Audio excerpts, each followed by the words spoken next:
Everybody missed out yesterday on an awesome youth and young adult service down in Mesa. Had an awesome speaker, everything. I know it's the holiday period, so I know everybody was busy, family, all that good stuff. So we had a great time in the Lord. About 30 people came and had an awesome time. The church down there is so large. Wish I had people there to show them what our vision is and what God is going to do. The Lord blessed them to purchase a 40,000 square foot location down there in Mesa. So we're very excited about what they're doing down there. They still are in the beginning phases of getting things together. They have the sanctuary lined up, and they just got these big old rooms, enormous rooms. And so we look forward to working with them in the future as well. Chiltepec Christian Center of Mesa. Amen? Amen. Amen. This month we're going to be going into a brand new series, and the series is called Be Generous.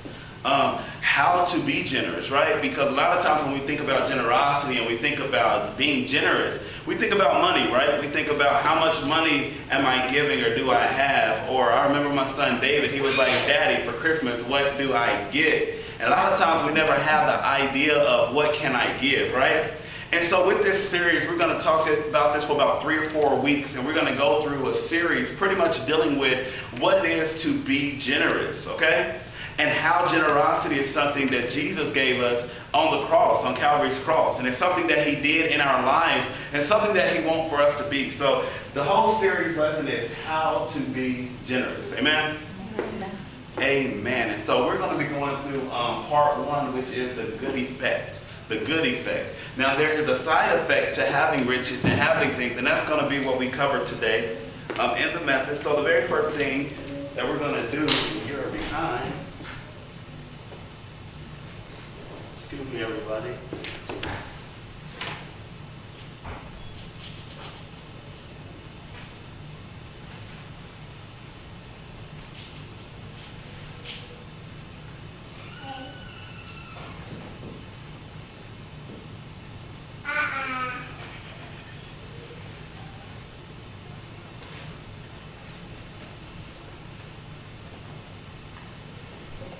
All right. Very first thing that we realize is that the Americans make up, the more that we make as Americans, pretty much the less that we give. Now, a lot of times when we look at this, we say that we're too broke to give. We say that it's hard for us to give, but there's 2 things that we should look at. Number 1 is that 1% of the world's wealth are people that make $48,000 a year. Crazy, right? Meaning that 1% of America, when you look at it from a world view, it's considered to be rich. Now, a lot of times when we over here and we look at our money here and you got bills and you got things like that, you're like, I'm nowhere near rich, Pastor Brown. And everybody have an idea in their mind of what they think rich was. I remember at 16 years old, I was like, man, if I can make $75,000 a year, I'll be rich. And I didn't realize that you're taxed on that about 33%, so you really ain't making that, and when you got bills and all that. And so I got to a place where I made $75,000 a year, and people were like, man, you're rich. And I'm like, no, I'm not rich. And a lot of times when people deal with money, they always live in denial. Amazing, right? How Americans, somebody make $150,000. There was one survey, and people said, if you make $150,000 a year, you're rich. And I asked one of my friends that made $150,000, and I was like, man, you're rich. And he was like, man, I'm not rich. I'm nowhere near it. I need $5 million to be rich. And so everybody have their viewpoint. I remember being in North Scottsdale, and I met a guy that owned all of the Cold Stones. And I was like, man, you're rich. Man, you made over $10 million last year. He's like, man, I'm not rich. So for some reason, people always have a hard time admitting and acknowledging that they're rich. If somebody's artistic, most of the time they'll say, yes, I'm artistic. If someone, is creative, they say, yes, I'm creative. Normally anything else in our life, we are willing to admit that, yes, we are it. But when it comes to money, for some reason it seems like we never have enough. And the reason being, and I went through the Financial Peace University and I taught that, and a lot of us realize is that it's really not that we don't have enough, it's just that we don't know how to work what we got. Tell somebody, say, work what you got. Work what you got. And so oftentimes what will begin to happen in our life is that we find ourselves in a place that we're never satisfied.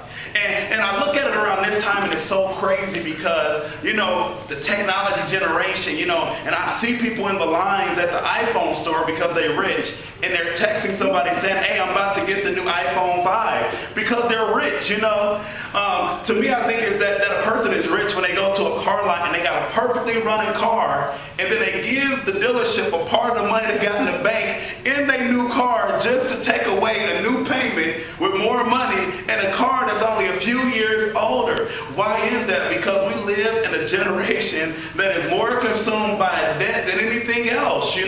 We live in a generation where people max out credit cards to over $100,000, and they feel like they are rich because they live a whole different lifestyle. It's crazy that every time that we see a PlayStation come out, people got the old PlayStation, but they go to the lines at Best Buy just to get a new one that can only do a few things different than the one that they have. And oftentimes we find ourselves in this place, right?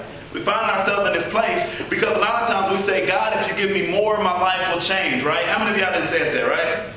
But a lot of times, if we get more, only thing that will happen is that we'll be in debt at a higher level.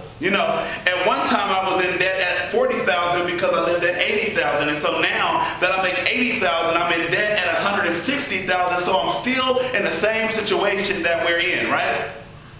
And so what God is telling us, I believe it was Solomon that said in the book of Proverbs, he said, Lord, if you make me rich, I'll forget about you.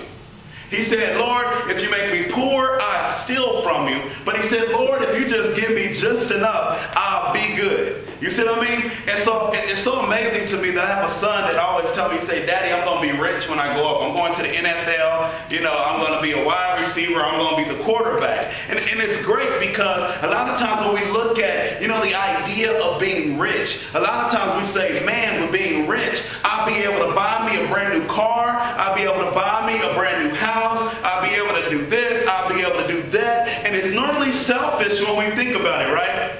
We normally never say, if I was rich, I would open up orphanages, I would give so much of it away, and I would do all this for all these people. Normally it's always, man, I buy me a new house, I buy me a new car, I do this, I do that, because we associate things with happiness. We associate things with being successful. We associate things, and so oftentimes what will begin to happen in our life is that we'll find ourselves really never getting anywhere because we cannot find our happiness in stuff, right? We can only find our happiness in Jesus. And so right here where we're going to the 1 Timothy, Paul began to talk to Timothy about how to deal with people that are so-called rich, how to deal with people that pretty much live their lives in a place where they're trying to understand what it is that God is wanting them to do. The Bible said that one of the hardest things is for a rich man to go to heaven.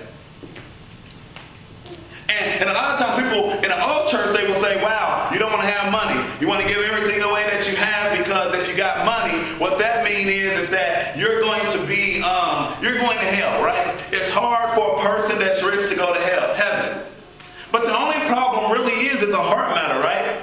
A lot of times it's not about how much money I have, but it's about what am I willing to do with the money that I have. And so we got to come into a place with that of really acknowledging and knowing what it is that God is willing to do in our lives. Amen?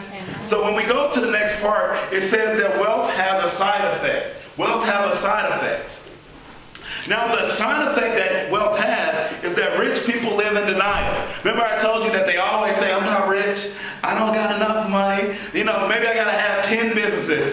One house ain't enough. Me, I'm like, Lord, if you bless me with one nice house, Lord, I'll be good. But a lot of rich people, one house is not enough. You know what I mean? They got to have 4 and 5 homes. They got to have a private jet. Lord, I don't need a private jet, Lord. Just give me a nice membership card where I get reward points. I don't have to have a jet, because I'd rather take the money that it would take to buy a jet, and I'd rather put that in ministry. I'd rather see young people that were homeless living in a place of comfortability. And so a lot of times we associate this time of the year with getting in debt. People will spend in December alone almost $198 billion. Can I say that again? $198 billion. Wow. More money than Chad in Africa, more money than Nigeria,